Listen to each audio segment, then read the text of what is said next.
Hi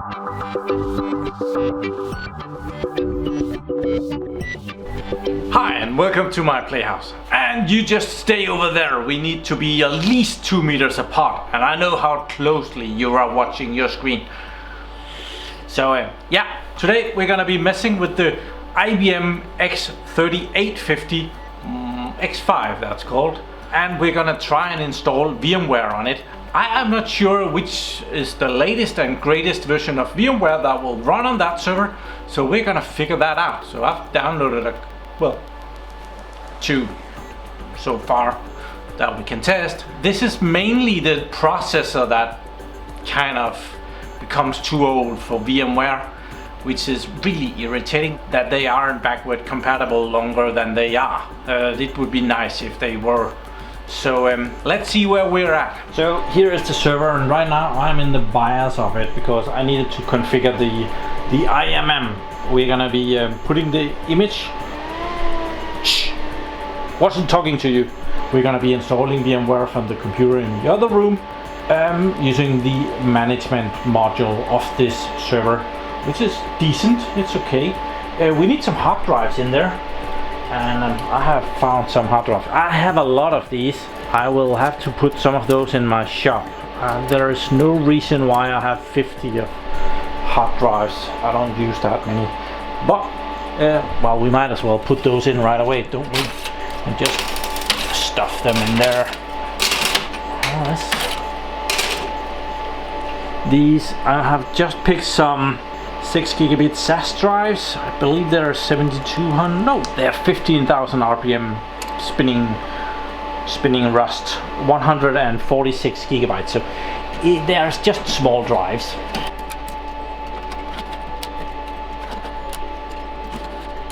So yeah, there is backplane down here. There is no backplane up here. So that's why we are only putting in 4. And yeah. If you have a server like this, never throw these away, because suddenly you want to take those drives out and then you're gonna need these. These prevent the airflow from just going through there if there's no drive. So make sure to keep these around. If you don't have any, well, I have these at my PlayHouse shop as well. So very important to have those and keep them around if you take them out. Sometimes there's room that you can just stuff them inside the server, which is kind of a good place to save them if there's room and if they don't get in the way of the airflow in there. Yeah, let's go see the computer. So this is a look at the management interface, and in a big server like this, there's a lot of good options out here. So that is nice, and we get a lot of information. We can even go and see the BIOS versions and stuff. Let's see if that's it. Firmware. Oh, that wasn't it. System settings, firmware. We get some information on, right now it shows us the processors here. We'll get something about the memory. There's a blotchy lot of memory blocks, so that takes quite a bit. Yeah, 16 gigabyte blocks, and it tells us manufacturer date and stuff. Apparently this might be week number 37 back in 2014. Thank you. Yeah, a lot of other stuff that I don't think we need right now.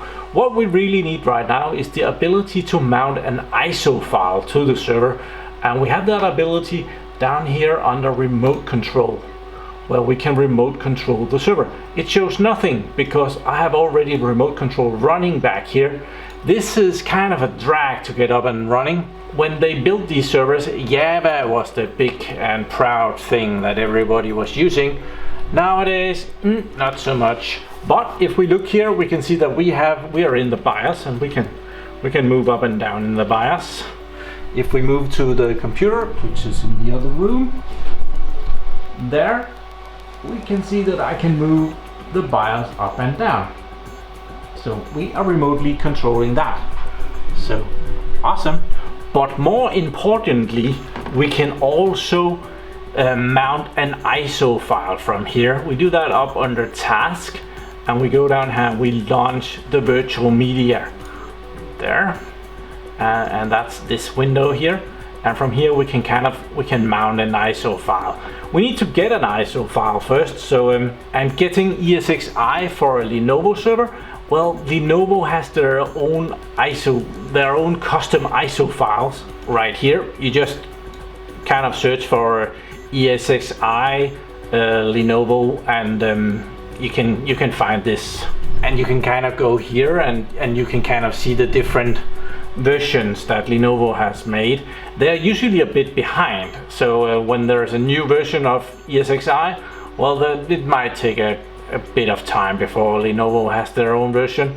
But as there hasn't come out a new version of ESXi for a bit, I do believe that version 7 is just on the stairs. So yeah, that is coming. Right now they have 5.5, 6.0, 6.5 and 6.7. So I have downloaded 2 of these, and the really fantastic thing about this is that you can go get this Lenovo and you don't have to log in anywhere, you don't have to give your email, you don't have to do diddly squat. You can just get those ISO files, and as you can see, I have downloaded 2 down here that is ready for us to play with. Just wanted you to see that. So let's mount our ISO file. I am not sure if this processor is gonna run the latest and the greatest, so we're gonna try that. No reason not to stop there. So we're gonna add our image file there. And as I just downloaded it, it should be in my download folder.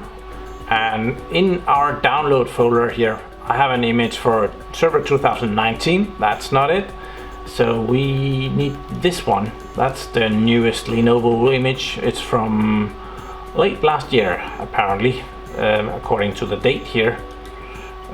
I'm guessing that is the date. So yeah, we're gonna snatch that one there and open that, and then we have to map it to press that one, and when we do that we can mount it. I don't know why they do it like that. It seems a bit silly, but well, let's do that there. And then we should have, it's like putting a CD in the CD-ROM drive, and we should be able to boot on that now. But we need to go and figure something else out, because I have an error here.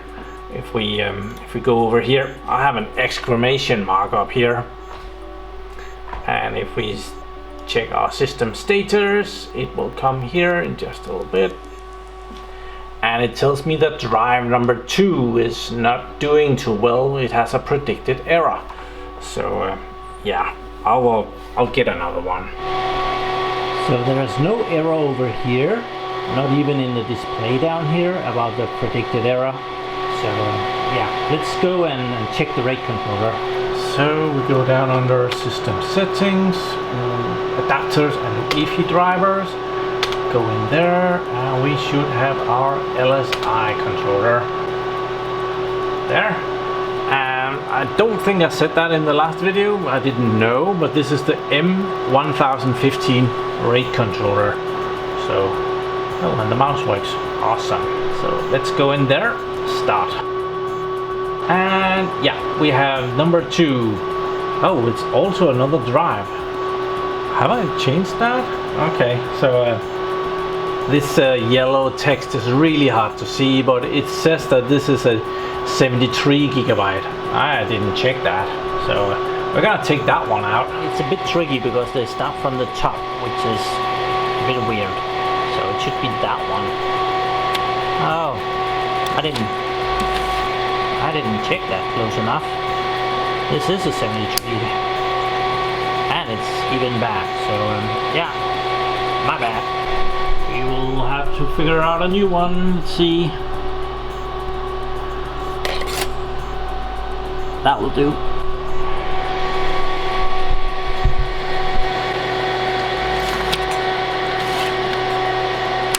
Yep.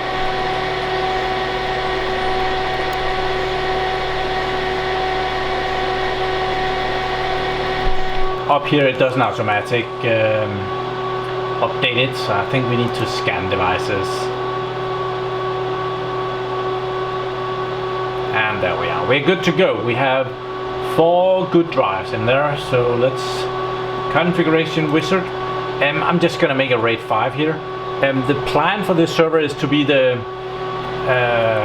interns server. I have an intern at work, and to not have him crash important company equipment, well, he is remotely practicing on one of my servers instead. So this is gonna be his new toy at some point. So add a configuration. Okay, it says that these drives are JBOD drives, just a bunch of disks, and if I want to do something with them, I need to remove that. Well, on other thought, I actually want to see if they are presented to the operating system as a JBOD drive. So I'm not gonna do anything with them. We're just gonna put in the USB stick that holds ESXi when it is installed, and we're gonna install it on the USB stick and see if the drives pops up in ESXi. That would also be interesting. So these things are actually blue, so I should turn the server off. I'm not sure if that is necessary, but I'm just gonna pop that in there. And they haven't made it easy. And they have a really sharp thingy right here, and you have all the possibilities in the world to hurt you on. And no room whatsoever. With that USB stick in there, we can proceed here. So exit that. Oh, no. Okay, we don't exit that. We leave that open, I guess. We exit here. Exit. And the mouse is weird in here. You need to go up on the tools and session options and mouse, and then pick one of the other ones. And sometimes that will help. Yeah. Now we can do stuff like exit. And yes. And press enter to reboot. There. We're gonna exit here and we're gonna reboot the server, and we're gonna boot from the ISO file that we have mounted here. Let's exit. Yes. Oh, and it turned off in there. And we lost signal. It will come up again right away. Just a little bit. And the server takes a while to boot, so I'm gonna let it boot, and I'm gonna press F12 to select the boot order. Oh yeah, this is the quality of the management. This server could be 100 kilometers or 1,000 kilometers away and not in the other living room. And right now I'm seeing it initializing the memory on the server. If there was a memory error and the server wouldn't boot, well, I would still get an error and can see, whoa, it's a big error. We need someone to go out there.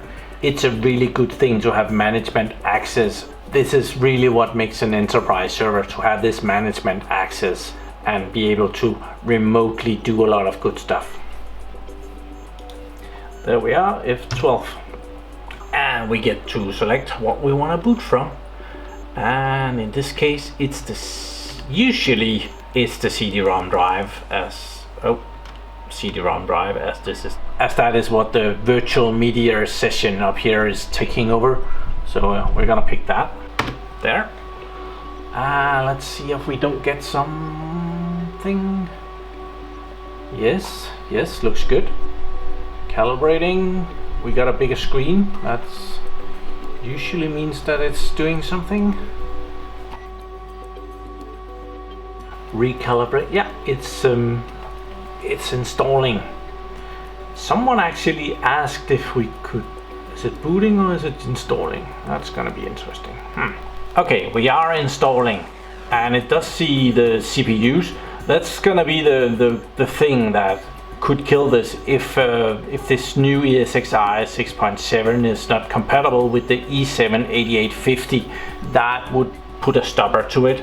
In that case, we'll have to go down a level, but let's see what it ends up with. It's been a while since we have installed ESXi on this channel anyway, so this is just a screen that tells us that well, you should check the VMware compatibility list to see if your server is compatible. So most of these IBM systems will be compatible even if they're not on the list. It's mostly the processor that kills it. And after agreeing to the license agreement, I'm actually presented with a whole options of stuff that I can do here. Like all of these IBM drives that I just put in there, they are passed through. I didn't expect that. I thought that I would have to make a raid on them, but they are actually being presented to the operating system. So that is cool. Further down we have our USB stick here, USB IBM. So we're gonna be installing on that. 2 gigabytes, plenty. ESXi takes up like 500 megabytes. So 2 gigabytes is plenty, and we have those drives to play around with later. So let's just hit that one. Okay, it recognizes that there's an old version of ESXi on that memory stick, so it asks if we want to upgrade or we want to install. And as this is old crap, I want to install. So we're just gonna pick that and delete the old version. Oh, language. I believe Danish is an option, or is it? Oh, it is. We're gonna pick that. This is just for the keyboard, and I'm gonna give it a secret password. There, continue to proceed. Oh dear, oh dear, oh dear. It seems like this processor might be, it seems that we might have a problem with this processor. But well, sometimes we would get this and it will still work. So we're gonna cross our fingers and hope for the best. Enter to continue. Do we want to install? We want to install. Press F11 to install. Awesome. Okay, it's gonna be doing that. I'm gonna get back to you if anything interesting happens. Okay, VMware ESXi 6.0.0. I do believe this was U3. Has been installed. We have like 60 days to try out all the features, and after that it becomes the same as the free version with not very much on it. So yeah, we have to remove the installation media and we can reboot. So we're gonna do that up here. Up there, we'll just unmount all. Yes, please. And down here, we'll just press enter and it will reboot. And the server is booting.